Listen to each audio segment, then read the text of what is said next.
Colour TV ताकि आप America का जिक्र कर रहे थे ईरान पर अटैक को लेकर, लेकिन क्या लगता है आपको अगली दुनिया के नक्शे को लेकर? अमेरिका ही सब कुछ तय कर रहा है, वेनेजुएला के राष्ट्रपति को उठा लिया, ईरान पर एक तरफ नेगोशिएशन चल रहा है, दूसरी तरफ उसने अटैक कर दिया। जब हम पाकिस्तान को सबक सिखा रहे थे ऑपरेशन सिंदूर में, तब वहां पर इंटरवीन करके उसे रोक दिया।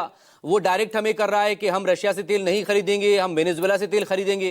क्या अमेरिका इसके बाद और ज्यादा बेलगाम होगा? बिल्कुल, आप बिल्कुल सही कह रहे हैं।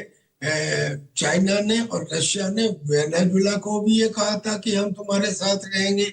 आए क्या साथ में? उन्होंने ईरान को भी ये कहा था कि हम तुम्हारे साथ हैं।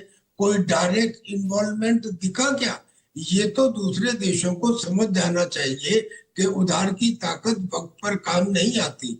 अमेरिका का हमेशा से यही हाल रहा है। कोई दूसरा देश है ऐसा दुनिया में जिसके 750 मिलिट्री बेसिस हो, यानी कि वो पूरी दुनिया को कंट्रोल करना चाहता है। और ट्रम्प साहब तो ऐसे आए हैं कि ये तो ये समझते हैं कि जैसे सारे देशों का राष्ट्राध्यक्ष मैं ही हूँ। इतना कहने के बाद मैं दूसरे पॉइंट पे यहाँ भी आता हूँ कि मैं ईरान को भी सही नहीं ठहरा सकता, क्योंकि ईरान और देशों की तरह से नहीं है। वो एक आतंकी गतिविधियों में लिप्त देश है। और आज उसने जिस तरह से दुनिया का तेल रोका है, स्ट्रेट ऑफ हॉर्मुज के ऊपर को बंद करके, देखिए, अपने अधिकारों का नाजायज फायदा उठाना गलत है। ये मान लिया कि उसका नियंत्रण है, और सिर्फ 30 किलोमीटर की एक चौड़ी लेन है जिसमें 22 किलोमीटर उसका एक्सक्लूसिव इकोनॉमिक जोन है।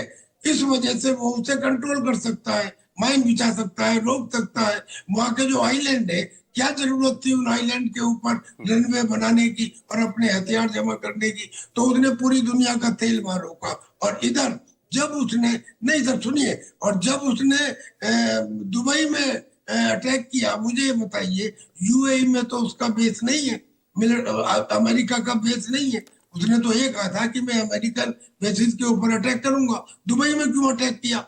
यानी कि मिडिल ईस्ट के जितने देश हैं उन देशों को अपने कंट्रोल में रखना चाहता है।